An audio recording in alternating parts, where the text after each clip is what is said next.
Hello everyone, and welcome to the Mental Health Commission of Canada's Workplace Webinar Series.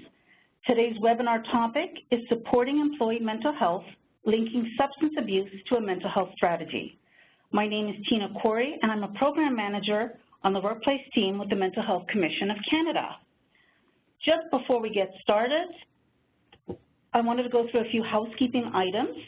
I invite you to send any questions or comments using the chat feature, which can be found on the right-hand side of your screen. If you don't see it, look for the icon on the upper right-hand corner of your screen. It says chat. It looks like a little bubble. Click on it, and a chat window should appear for you on the right-hand side of the slides. When you're sending your questions, please use the drop-down menu and select all panelists, so the questions will go to myself as well as the presenter, and I will ask the questions on your behalf. The webinar is being recorded. It will be posted on our website in the webinar archive sections following the presentation in a few weeks. Also, due to the large number of participants today, we have muted all of your phone lines just to eliminate any background noise. I'm very pleased to introduce our speakers for today's webinar. First, we have Leanne Dixon. She is a leader with a passion for workplace health and safety, and she's currently the Senior Manager, Human Resources and Health for Emera, Inc. In this role, Leanne is responsible for the delivery of programs and services for Emera employees, including their mental health strategy.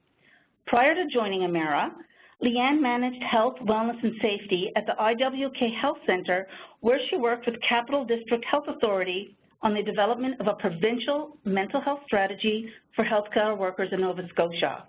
Leanne's career began in human resources, where she specialized in employee and labor relations. The majority of her career has been spent working in large unionized workplaces, such as banking, government, healthcare, and now the energy sector. Lynn is joined today by Lynn Brun. Lynn considers herself fortunate to work for an organization that helps support her passion for mental health. She's currently the supervisor for the Emera Health and Wellness Department, and she's also a nationally certified peer support specialist. As an individual who speaks openly about her mental illness in the workplace, she has made it her ambition to bring mental health awareness to not only her community, but also to the workplace. Lynn is well known in her community as a mental health advocate and has done numerous speaking events nationally throughout the media and her workplace across both Canada and the United States. In 2012, Lynn was one of 4 Nova Scotians to receive the Inspiring Lives Award from the Mental Health Foundation of Nova Scotia for her work in mental health. Lynn currently serves as board chair for the Healthy Minds Cooperative. We're very pleased to have Leanne and Lynn join us today. So now I'd like to pass things over to Leanne to get us started. Thank you very much, Tina. So just to give you a little bit of insight as to who Emera is, we are a $28 billion company that serves 2.5 million utility customers, and we have 7,200 employees. Geographically, we have assets as far north as Labrador, as far south as Barbados, and as far west as New Mexico. We have 9 different electrical utilities, 2 distribution gas companies, 2 investments in pipelines, and a couple thousand megawatts of independent power in the Northeast. And we also own a marketing and trading business. We serve a diverse and broad geography and a very broad customer base, as you can see by the map here. Tina, if you could move to the next slide. The roots of our company started in the 1800s, delivering coal gas, powering the street lights in Halifax. In 1992, the government of Nova Scotia privatized the utility, creating Nova Scotia Power, Inc. In 1999, Nova Scotia Power Holdings was created and listed on the TSX, and in 2000, Nova Scotia Power Holdings became Emera, Inc. So that's who we are today. And since that time, we've grown to an international energy and services company, which still today is headquartered in Halifax, Nova Scotia. We operate in 5 Canadian provinces and 6 countries.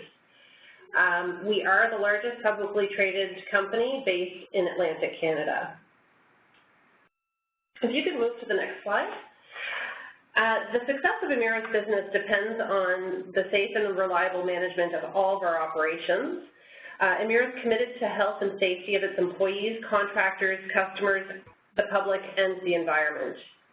To maintain our health and safety commitment to stakeholders, in the fall of 2013, Emera implemented an alcohol and drug policy for its Canadian affiliates, which applies to all employees and contractors.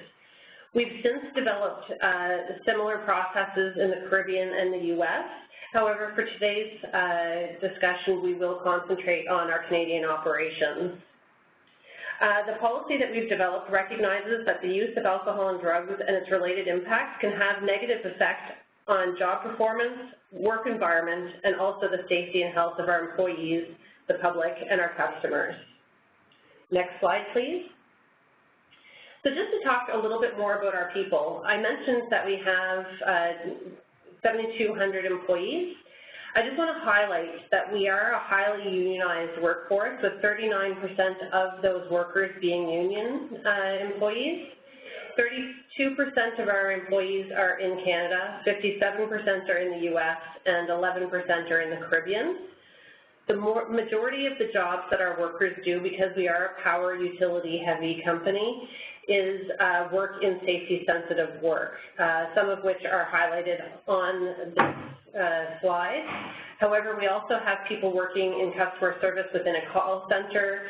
We have project managers, business development folks, so everything from power line technicians to office workers. So when we look at our drug and alcohol policy, it really covers just about any type of worker. Next slide, please. So when we talk about safety-sensitive work, and I'm sure a lot of those who've joined us today are in a situation where some of their workforce is safety-sensitive, so the information that's on this slide is probably similar to a lot of what other employers have in place. In order to reduce safety risks, you have safe work practices in place, education and training, you use personal protective equipment, and you assess fitness for work. But I would say that we've done a lot over the last few years around fitness for work, and looking not just at the physical abilities that our workers have, but also looking at the mental ability to take on the work that is ahead of them. We do things such as health risk assessments. We have stay-at-work, return-to-work planning and modified duties as required. We have a huge focus on rehabilitation and treatment, which we'll talk a little bit about today, and also a huge focus on mental health awareness and well-being. Because all of our employees are engaged in safety-sensitive work, we do put a lot of time on this reducing of safety risks. And Lynn, at this point, will talk to you a little bit about our journey with our mental health strategy and how our alcohol and drug program came from that. Next slide, please. Good morning, everybody. The stress and the impact on mental health are becoming increasingly prevalent in Canadian society and around the world. I think we know that. Research shows that a growing number of mental health issues are being encountered in the workplace. It's not something that you just see at home. It's creeping into the workplace. And while stress itself is not a mental illness, left unaddressed, it can certainly impact our mental health to a degree, both at home and at work, and it can make us very unwell. As many of you know, statistics show that 1 in 5 Canadians are living with mental illness, or at the very least know someone that's living with mental illness.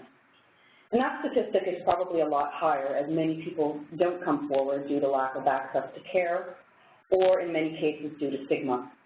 Not everyone will live with a mental illness, but everybody has a stake in mental health. 5 out of 5 of us want good mental health. And living with mental illness or struggling with our mental health does not just occur at home. Again, it follows us into our workplace. Next slide, please.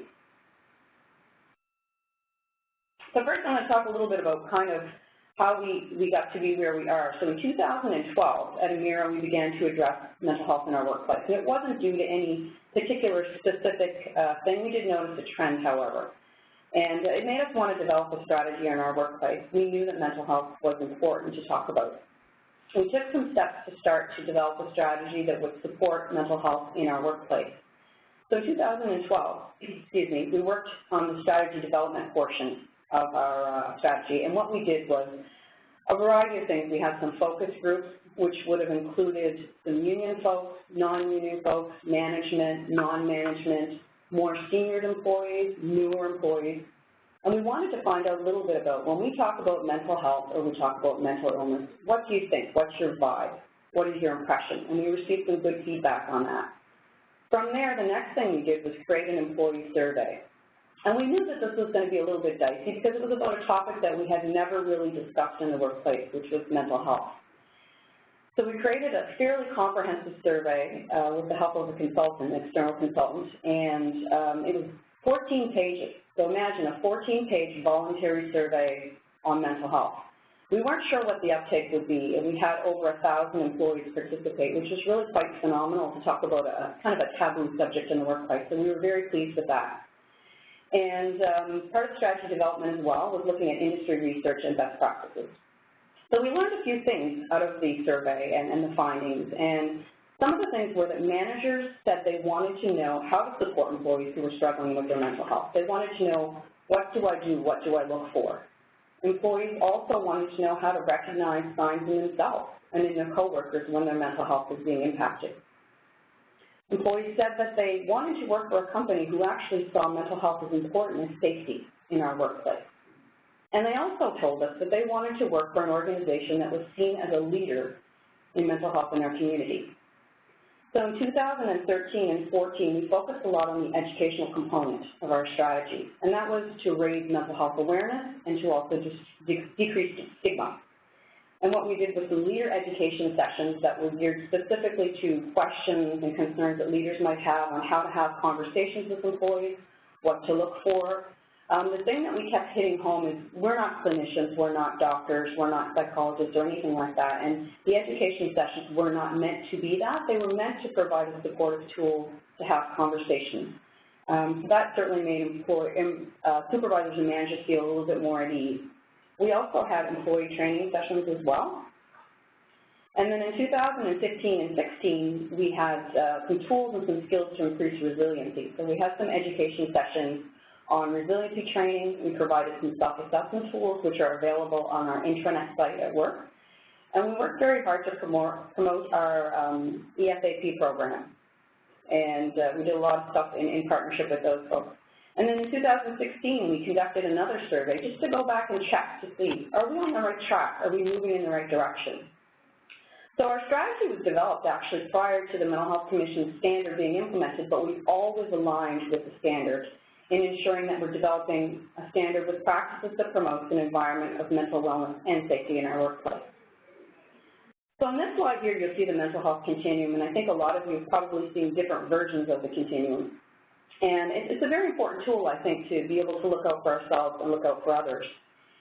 And mental health, if you were to define it, is a state of well-being in which every individual realizes his or her own potential, can cope with the normal stresses of life, can work productively and fruitfully, and is able to make a contribution to his or her own community. And I think at the end of the day, that's where we all want to be. But the reality is, at different points in our lives, we might go through different stages in the continuum.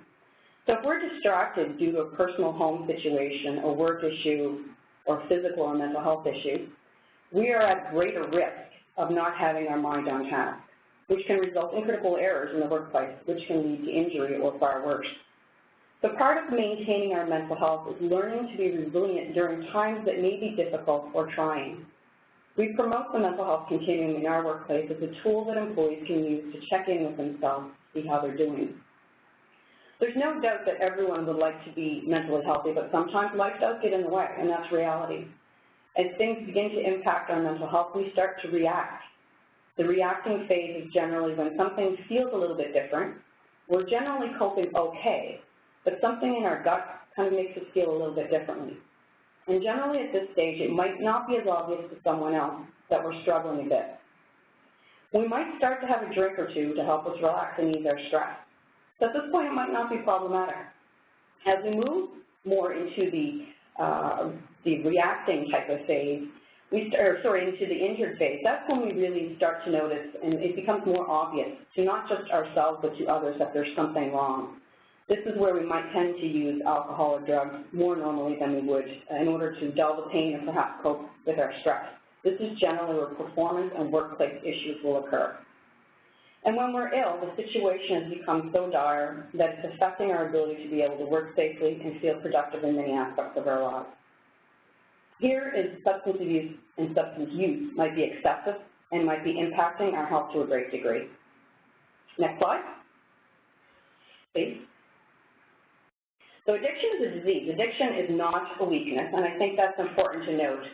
It's an involuntary physical or mental condition that has some degree of permanence, and there is a duty to accommodate.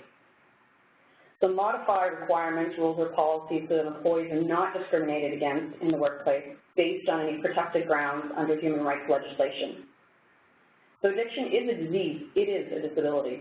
And Emera will help employees who have issues with alcohol or drugs through our rehabilitation programs and through other services, which I'll get into a little bit later. So the definition of disabilities for the purposes of human rights legislation is expansive, and it includes any involuntary physical or mental condition that has a degree of permanence. Addiction issues are typically considered to be involuntary. Next slide, please. So these are just some statistics that came out in 2013, just to talk a little bit about some types of use. So alcohol, so 76% of Canadians reported use in the last 12 months. So males, about 81%, females, around 71%. In youth, 15 to 19, approximately 60%. Young adults, 20 to 24 years, about 83%, and adults 25 plus, around 77%. Next slide, please. And illicit drugs. And illicit drugs would include things like cannabis, cocaine, speed, ecstasy, hallucinogens, heroin. So approximately 11% of the Canadian population reported use within the last 12 months. And males were around 14%, females about 8%. Youth, 15 to 19 years, 23%. And young adults, 20 to 24 years, at about 27%. Next slide, please. So cannabis, so illicit use within the last 12 months, the statistics are males about 14%, females 7%, and youth between the ages of 15 and 19 around 22%. And young adults between the ages of 20 and 24, 26%, and adults 25 years plus at approximately 8%. Next slide, please. So the prevalence of substance abuse. So prescription drugs are certainly becoming a big issue, and I know in our region it's certainly something that's been on the forefront of the news, particularly around opioid, pain relievers, narcotics, and stimulants and sedatives. And then there's also things that are prescribed for therapeutic purposes, so psychoactive properties. So it does have the potential to be used or abused or misused or used for reasons other than prescribed for therapeutic purposes. Next slide, please. So I think that it's important to highlight these statistics, and it certainly contributed to why Emera looked at alcohol and drug as being something that we needed to tackle. Oftentimes when we present and talk about the journey we've been on around addressing drug and alcohol as part of our mental health strategy is, well, why was it that you chose to address it?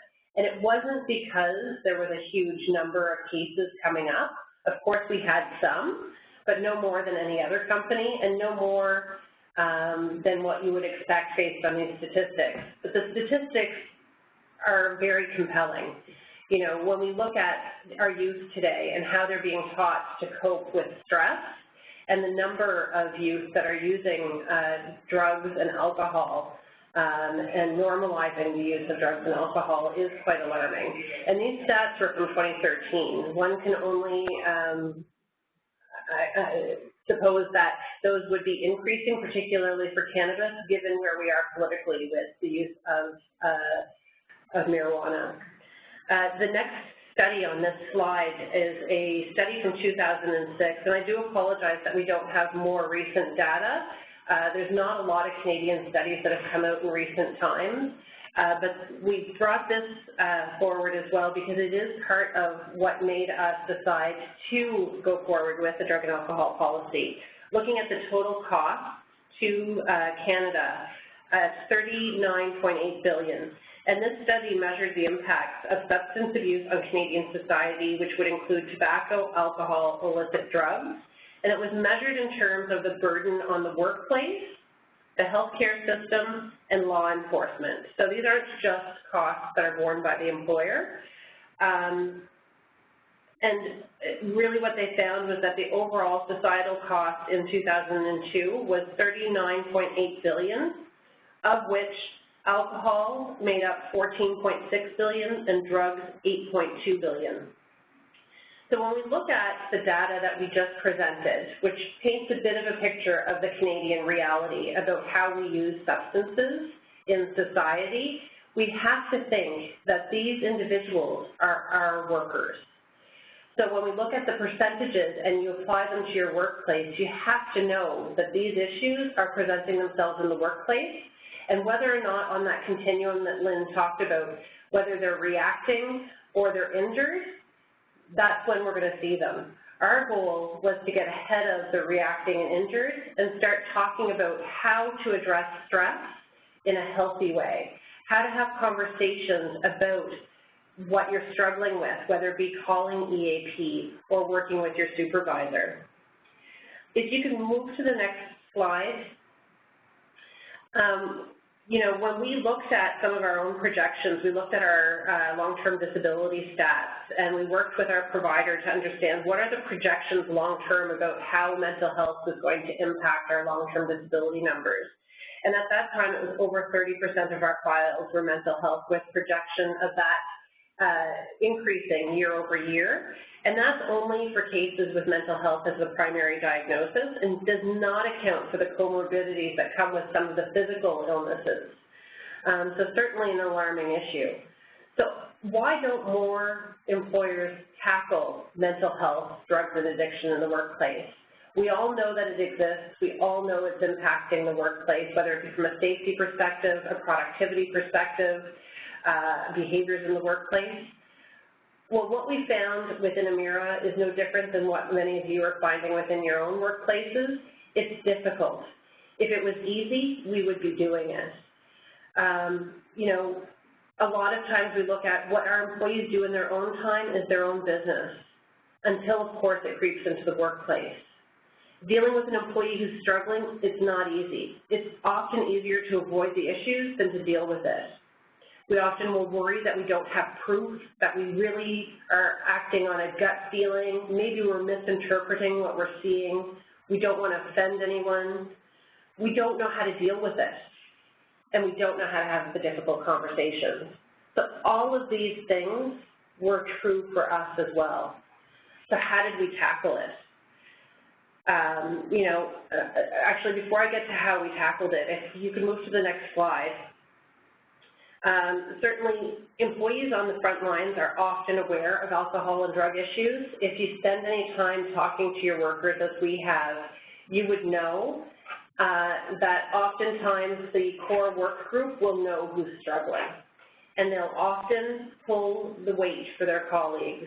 So if so-and-so has had a late night and they had a few too many drinks, you know what, maybe I'll do the safety-sensitive work today. You stand back and do this piece of work while the rest of the group does that. It has a huge impact on the safety of the group when that happens, the productivity, the quality of the work, and certainly the morale of the workforce around them, particularly when they wonder, why is nobody doing anything about this? If we recognize that our colleague is struggling, why is nobody doing anything about it? So really, how we tackle this, if you can go to the next slide. We were very fortunate and had senior leadership commitment. We had done a lot of work before we started tackling drug and alcohol on our mental health strategy, as Lynn had described. We had already planted the seeds of why should we invest in mental health awareness, why should we start having these conversations. So the conversation about mental health came about a full year before the conversation about alcohol and drugs. We already had developed our strategy, and really at that point it was, okay, well, alcohol and drugs, we're going to deal with it in a policy, but the point of it is to look at safety and the health and well-being of our workers. We got early buy-in from our unions. We would have worked with them to talk about our approach to case management, how we approach employees who are ill or injured, how we approach safety, and this was not about discipline or weeding out the bad seeds. It really was about helping people get well and identifying people who weren't well early and putting our arms around them. Before we rolled out our policy, we would have had several iterations of it, several drafts of a policy and a procedure. We would have vetted it through leaders, employees, the union, and we would have spent a lot of time doing awareness, education, and training. And the awareness, education, and training came before the official policy went out. So we had a draft policy, and during awareness, education, and training, we spent time getting feedback and modifying how our policy and procedure would be worded based on the real-life feedback that we were receiving from the supervisors in the front line. The whole process was very open, very transparent, and it was at all times focused on safety and health. Any time that we talked about this issue and performance management came up, we circled back to, at the end of the day, the reason that we're doing this is to increase the health and safety of our operations and of our people.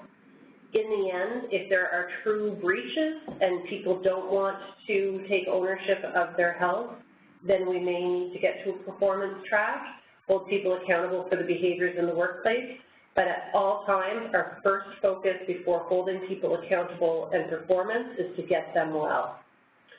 And then certainly throughout the process, over the last 3-4 years, we've continuously been evaluating our program and making tweaks, whether it be our contractors giving us feedback on our contractor statement of expectations and how that's working, or our employees giving us feedback, the union living in real time through some of these cases, continuously evaluating that program and looking at the outcomes. If you could go to the next slide, please.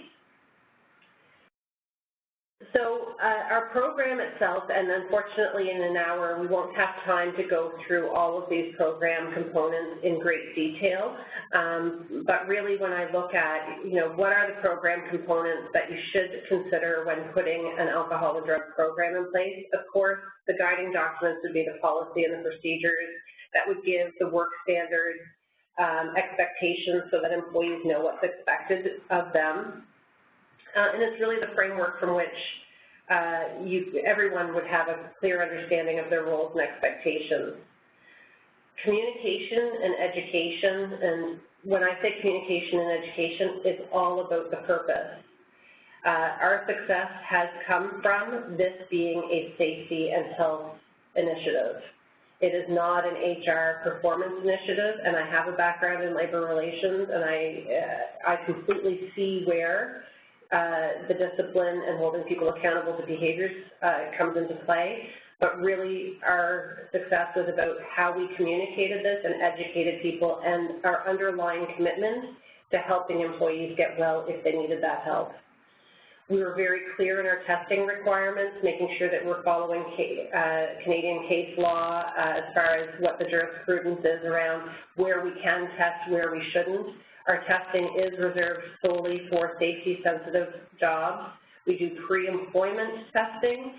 Employees would only be tested again if there was an incident in the workplace or if they opted to work in the U.S. for some of our storm responses, in which time they would have to fall under the U.S. DOT regulations, but that's completely voluntary, or if they sought treatment as part of their rehabilitation into the workplace. If they're working in safety-sensitive roles, there would be testing as part of a return-to-work plan. Very, very well-defined as to when the testing would occur. We have investigative testing process, but also just investigative process as well when we have reasonable cause or if there's an incident in the workplace. We have a checklist that supervisors can take a look at. When I talked earlier about, why don't people address substance abuse in the workplace, it's because, well, maybe what I'm seeing isn't quite, maybe there's a better explanation. Maybe it's not that they're under the influence.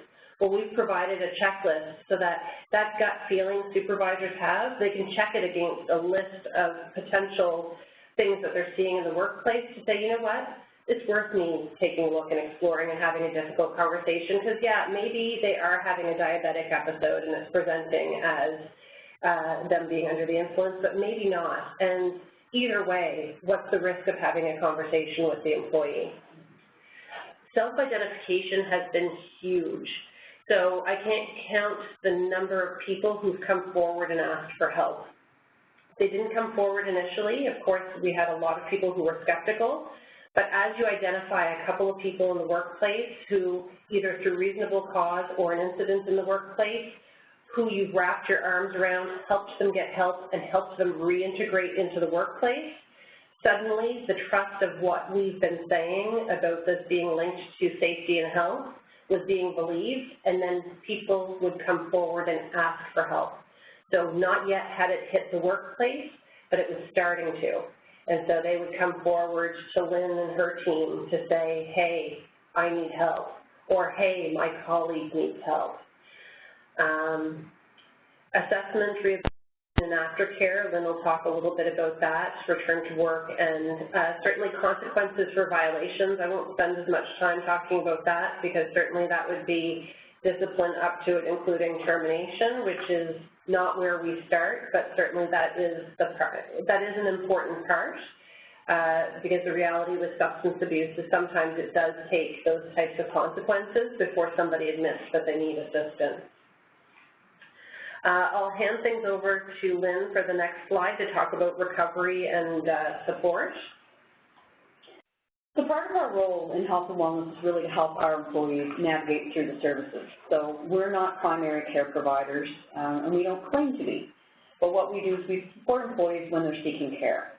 And with respect to our Stay at Work and Return to Work program, we really look at each case individually and create collaborative plans with all of the stakeholders that work within the employee's functional abilities. So part of the process is to arrange an assessment by a vetted and registered substance abuse professional from within our network of providers in the various communities. So it gives us an objective assessment with an expert in the field, along with recommended treatment plans.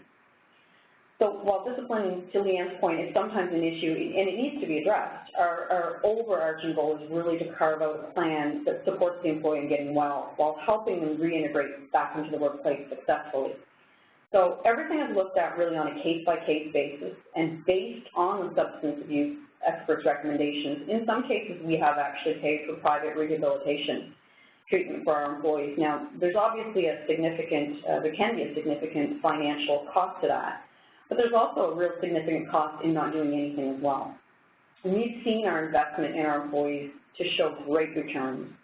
It's improved morale, it's increased loyalty to the company, it's created a safer work environment, and more importantly, employees have really changed their lives for better at home and at work. And my background is actually in case management, and I've had many of these cases, and I can't tell you how satisfying it is, both personally and professionally, when you see someone who has basically been at the bottom of the barrel and really truly feels they're struggling, they're going to lose everything. And to go through this process with us, which I think is more of a healing process, and to Leanne's point, she said earlier, we wrap our arms around them. You know, we need to get the business done, but we do it in a way that hopefully shows genuine caring for our employees. And I've seen some remarkable cases where people really were at their wits' end, who have come out the other side, have perhaps gone in a treatment program or been supported by us through a variety of things, and now are model employees who really show up to work every day, who have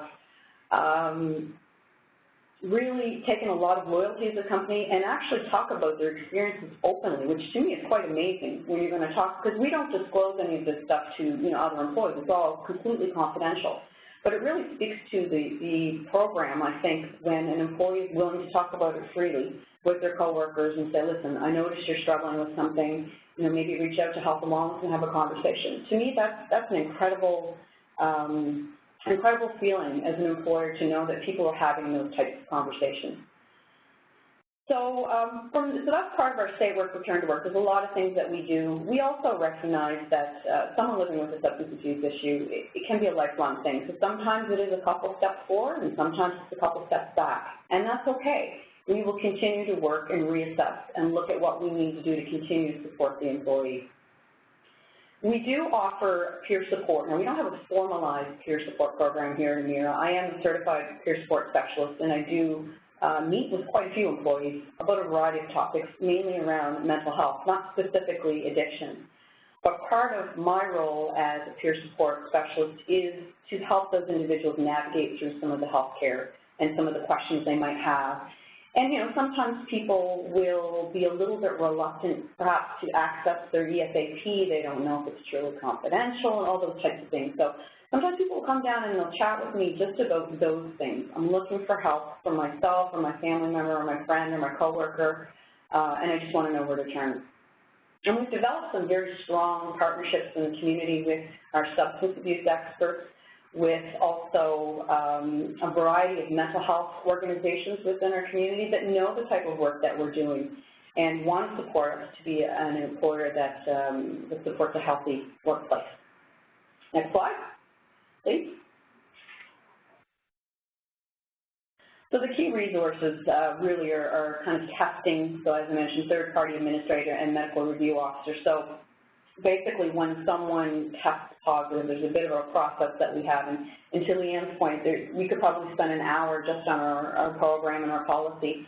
But once testing is done, if there was a positive test, there's kind of a bit of a process in which there's a secondary test that is done.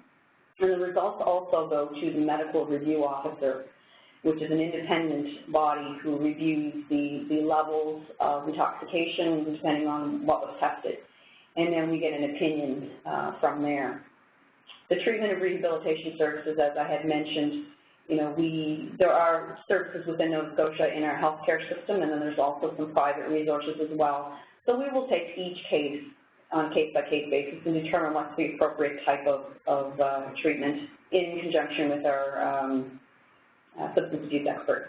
And we have our Employee Family Assistance Program, which is Morneau Chappelle, who we deal with, and we have a very, very solid relationship with them in the way that they understand what we're trying to do as an employer. They completely support our initiatives. They've been very involved in our mental health strategy as far as education sessions, and they are certainly a good resource. So I always say to employers that it's important to understand and know what your EFAP program offers, and to promote it wherever possible in cases where you might not have a formalized program in place to support employees.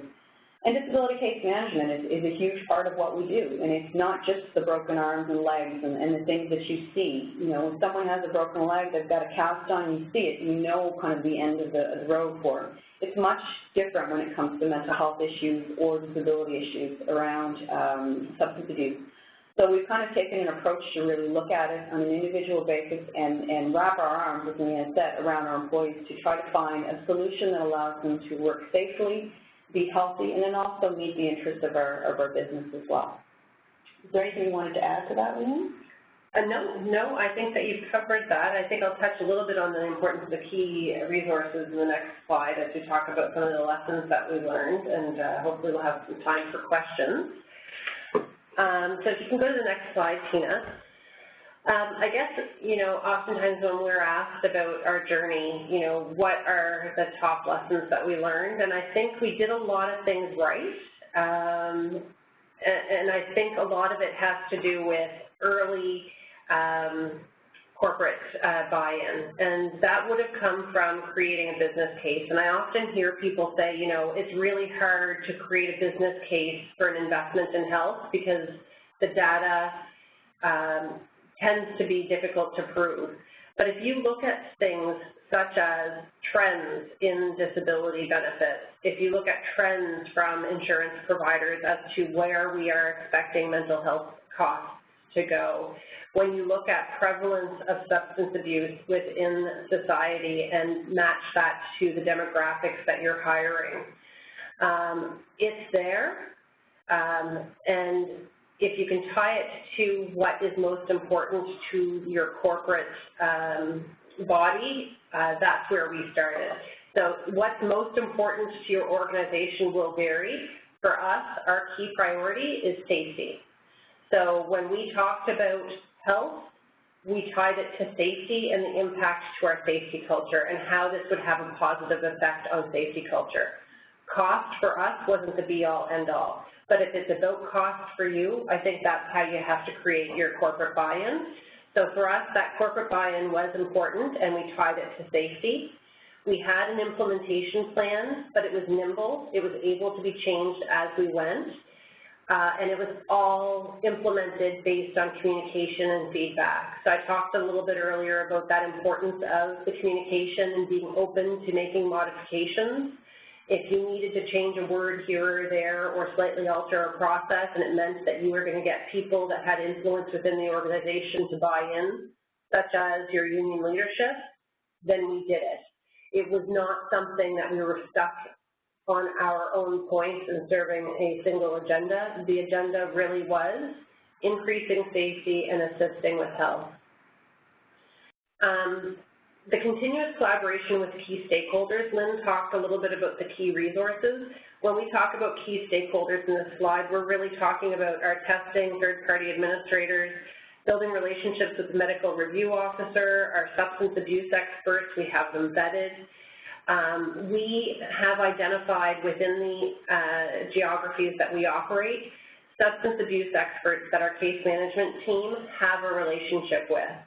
They know what our mandate is within our team and how, to what degrees we will accommodate and work with employees to help get them back. We have service level agreements for those key resources, and we also have forms filled out by employees that allow open communication.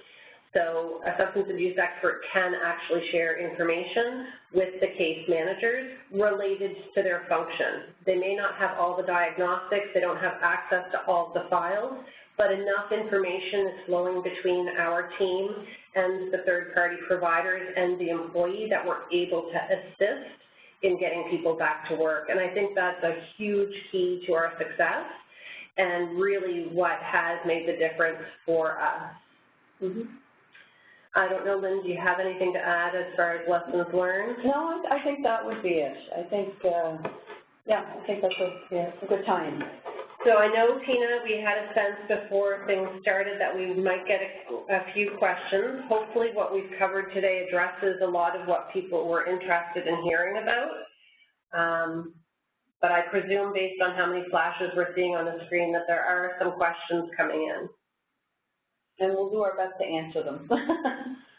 Well, thank you, Leanne and Lynn. That was very informative and insightful on this very important topic. So we do have a couple of questions, and I just wanted to pose one of the questions that came in through our registration process. And the question is, what role has occupational health and safety played in your policy on mental health and/or addiction? So I think I touched on that a little bit already in that it wasn't so much, you know, our occupational health and safety policy that influenced it. It's more or less the culture and our stance on how important that is to us. And I would say it's of paramount importance. But as I mentioned in the lessons learned, if you're going to move forward with a mental health strategy or a drug and alcohol policy, it's really finding out what's compelling to your organization. And if you need to stand behind legislation and guidelines, then I would think going through the Mental Health Commission of Canada and looking at, you know, what we have in place for the psychologically safe workplace is a good place to start. That's not where we had to start because we already had the compelling safety argument. So hopefully that answers. And I also think, just to add to that, I mean, right now the Mental Health Commission, the standards are voluntary. And I think it's pretty safe to say that down the road they probably will be woven into Occupational Health and Safety Act. So it's a good idea to kind of look ahead and to start to develop some framework around that. Perfect, thank you.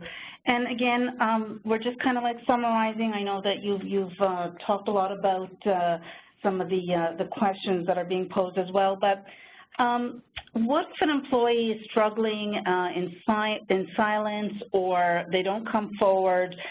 with a mental health issue or addiction issue, and the employer is not even aware of this issue. Do you have any suggestions on how employers can tackle this?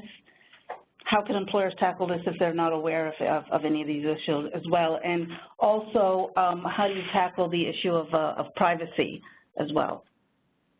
Well, I can start, and then Leanne, if you want to jump in. So obviously, and unfortunately, in many cases, things will present themselves as performance issues, usually is what happens if people aren't coming forward and looking for help. And kind of, we like to peel back the layers a little bit to find out, is there an underlying issue? Yes, you know, you do need to address performance issues, and I think that's important for people to know as well. But at the same time, it gives us an opportunity, because our health and wellness department works very closely with our HR department. And although we're all under the same HR umbrella, we have very separate and different and distinct duties. But we do have good conversations around how we can bring everyone towards, you know, to the table and get the best resolution for all. Mm-hmm. Sometimes in our organization, because we do have a health and wellness department, and we're fortunate to do that, people will feel that it's a bit of a safe haven, and sometimes we'll have conversations with us either through peer support or just with their case managers if they're struggling, or if they know that, you know, there's eyes on them from a performance perspective. And that allows us to be able to almost coach the employees a little bit in a way to be able to reach out for support services. And it gives us an opportunity to talk about some of the things that we can offer them in-house to support them. Yeah, so I would say, as Lynn mentioned, you know, not everybody has a health and wellness department, mm-hmm. but everyone is doing case management either off the side of the desk of an HR person or has a third-party provider doing case management. And I think how I would tackle an issue if we don't know there's an issue is don't not address behaviors in the workplace. So you may not know why the behaviors are showing themselves, but if there are behaviors in the workplace, whether it be a performance issue or just somebody's not acting themselves and it seems like something's up, we encourage our supervisors not to create distance and kind of let that person be. Right. We have implemented our don't walk by a safety hazard culture to employees. So if you see something doesn't look right, whether it be a physical hazard or somebody's not acting themselves, don't walk by. Ask questions, name the behaviors. It won't always result in an employee saying that they need help, and it may lead down a road where you've done a couple of steps of discipline and you might be right about to terminate, or you just did, before an employee comes forward and asks for help. Having a substance abuse program and a drug and alcohol policy does not negate the ability to discipline, but they do go hand in hand. So we have found ourselves down a discipline route with an employee, and consistently through that process, are there any underlying reasons why this behavior is showing? Are there any medical reasons this behavior is showing up in the workplace? Would you like to avail yourself of some of the supports that we have? These are questions that are woven into our HR processes. And then as far as the privacy piece, we cannot force employees into treatment. That is a certainty. Mm-hmm. There is a definite difference between what the employer has a right to do and what the employer does not. What we do is let employees know that we want to support them. These are the avenues that are available to them. We would be willing to assist with payments for some of these. Their benefits may cover some of them. We are here to support, but at the end of the day, there's nothing we can do to force an employee to accept that help. Correct. And when they deny the help, then we have no choice but to discipline behavior. And those are not the ones we like to see. They do happen even for us sometimes. And some of that is just the nature of addictions. It's so deep-rooted that people will do anything to continue on that path with their addiction because that's their comfort. And so we have, even still with all the support we have, we've had people who've decided to continue with the coping that they're used to and unfortunately are not with the company any longer. It's very rare that that happens. And just to add a little bit to what Leanne was saying about, you know, performance managing and having those types of difficult conversations, part of our mental health strategy and the manager training and the education sessions that we did was about being able to have those type of fierce type of conversations with employees to to say, listen, I've noticed that, you're always this way and lately you have not been. So a big part of this is really educating the leaders and the employees to look out for themselves. As Leanne had said, we have a very strong safety, don't walk by culture. Well, it's the same thing. If you see someone sitting at their desk that's visibly upset, the human thing to do is, are you okay? Is there something wrong? Is there something I can do to help you? Here's an EAP brochure or whatever. So we're encouraging dialogue, I think, and that ties well into our mental health strategy and obviously into issues of substance abuse as well. Oh, great, thank you. And just to tie into that answer as well, you mentioned that as an employer, you can't force an employee to get treatment. But what if there's a health and safety risk? What can an employer do in that case? So we can't force them into treatment, but we also don't have to allow them into the workplace. Yeah. So it's a fine line. So if we have worry that somebody is not safe to work, we do have our policy and procedure does speak to this, as does our collective agreement. So that's where, the process piece is necessary. So, it is one of the keys that you do need to have something documented, because you do have to be able to rely back on, okay, at the end of the day, if the uptake isn't there, you have to protect those that are in the workplace and make sure the safety of others. So we would, if somebody refuses treatment and refuses to participate, then we may have met our duty to accommodate at that point. So that's where, it gets a little bit more into the HR side of things than the health side of things. And we do have to get there on a few of these files, and with a few of our employees. Great, thanks for that. We have another question. What are the legal and or statutory requirements for employers to address substance use? So I would say that we're probably out of our element on answering that. I've probably sought enough legal opinions that I could answer, but I don't know that I'd be comfortable kind of giving that kind of advice in this context. Certainly there's a lot of case law out there. The duty to accommodate is there, and human rights legislation, so I would point people to that. And if you have any specific questions, we would work quite a bit with legal counsel within the different jurisdictions to make sure that we were meeting the requirements based on what Canadian laws allow for. And certainly, I think the legal landscape changes every time there's a new Supreme Court decision that comes out. So we're constantly watching that just to make sure that we are not overstepping. Yeah, I would agree with Leanne on that. Yeah. Perfect, thank you. Here's a little quick question for you. Does your program have any provision for tobacco dependency? So we have a smoking cessation policy, and we would have reviewed it last year. So it's separate from alcohol and drug, and we do deal with tobacco, but in a different policy. And I think a lot of questions, when we look at tobacco, then it links very quickly to marijuana if it becomes legalized. So we are ready for, needing to move down to smoking more than just tobacco. We do address it, and we address electronic delivery systems as well as chew.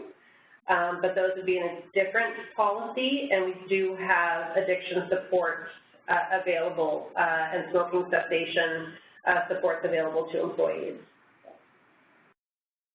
Perfect, thank you. Our audience would like to know, what made the difference at Emera in terms of employees feeling safe to come forward and asking for support?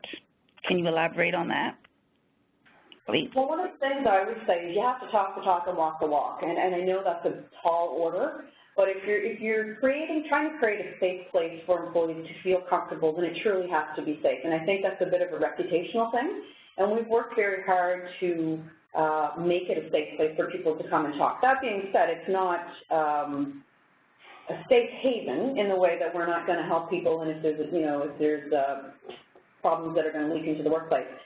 But I do believe that a lot of it has to do with the environment that we're creating and that we're following through. One of the things with our mental health strategy that I personally committed to people as I went around and talked about it was, this is not going to be a flavor of the month. This is going to be something that is going to be inbred in our culture. It is something that is going to hopefully change the landscape of who we are, not just today, but for years to come. And I think by following through on that and allowing our employees to see that every year we're committed to doing something and we're changing the language, there's some things to me that are telltale signs that we're working in the right direction. Like, for example, with supervisors.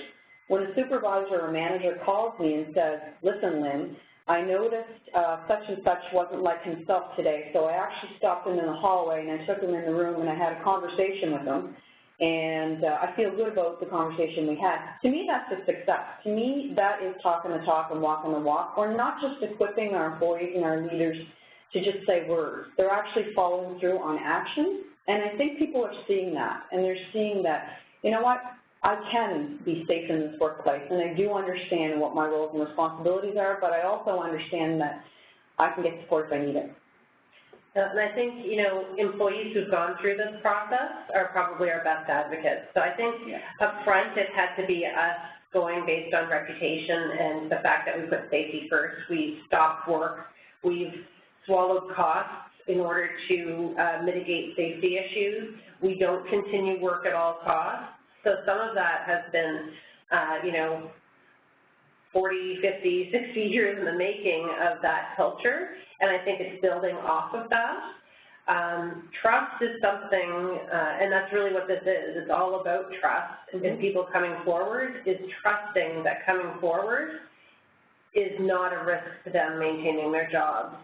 So I would say that our biggest advocates are employees who've gone through this process, come back to the workplace, and shared their diagnosis. Now, we don't ask them to do that, but they do. But they do. And actually, and that's been, I think, our biggest assistance in moving this forward is the people who are living proof of what we're doing. Absolutely, and just to add to that, for example, there was one employee, she was actually going to do a little quote for me, but we never had time to link up. And this particular person, you know, it was one of those cases where they were backed into a corner, there was performance issues starting to rear their ugly head, and I had a conversation with them, and I had strong suspicions that there were underlying things. Nothing happened, and then probably about 6 months later, she realized she needed support because her performance was really declining. And this employee went through a structured program and has come out the other side and is now, you know, recently got a raise, a promotion, and is absolutely excelling in the workplace and is probably one of the most loyal people you'd ever want to meet, who tells everybody and anything and everybody about her experience. So that's really the testimonial that shows that we're following through on what we said. Thank you. Thank you again for that wonderful answer. Just another last quick question. You spoke of cost savings earlier. Can you expand on this, how your organization experienced cost savings through your mental health and addictions and accommodation strategy? Just maybe a little elaborate. So I would say some of that is trying to figure out the value of the investment and return on investment. And so when we looked at, I would say the easiest thing for us is looking at our long-term disability costs and projections. So when any employer goes to renew their long-term disability contracts, there's actuaries that work on what is your LTD premium increase. Very rarely would you ever see your LTD premiums decreasing. I would say most employers on the phone would say that their insurance providers year over year or at renewal time will look at insurance premiums going up. When we renew our insurance premiums, we always look for staff. So we have our actuaries, our third-party actuaries help us break down, okay, what's our LTD experience for mental health compared to other books of business within the insurance provider. And last year, we would have had no LTD increase because our number of LTD cases have gone down. Our LTD premiums, or our LTD cases as far as percentage of our LTD business is lower than other employers. So I'm making this up because I don't have all my data, but let's say we were at 32% last year. We're still at 32%, but all other employers are at 35%. So we would have evidenced it based on our LTV is not increasing as far as the percentage of our claims, and we did not have a premium increase for the first time because we have actually gotten a lot of our employees who would have gone off on long-term disability for mental health reasons. We've actually accommodated them during the short-term illness period. So we've been able to demonstrate that with data. So it's not an exact science, but it's how we're demonstrating the value of our investment. Thank you again, Leanne and Lynn. This has been very informative, and thank you for answering all these questions as well. There is so much to talk about on the subject matter. I just wanted to remind our audience that our next Workplace webinar will be on March 29th at noon. We'll be focusing on the final results of our case study project, so stay tuned for more details. Please fill out our survey. It will open up after you leave this webinar. It provides us with feedback, and also you can sign up to receive our newsletters and our invitations for our webinars as well. And again, a big thank you today to my speakers, Leanne and Lynn from Emera. Special thank you to my colleagues, Christine, Samantha, and Louise for their assistance as well. If you have any questions about today's webinar, please don't hesitate to contact any of us. And again, on behalf of all of us, thank you again for joining us, and we hope you will join us next month. Thank you.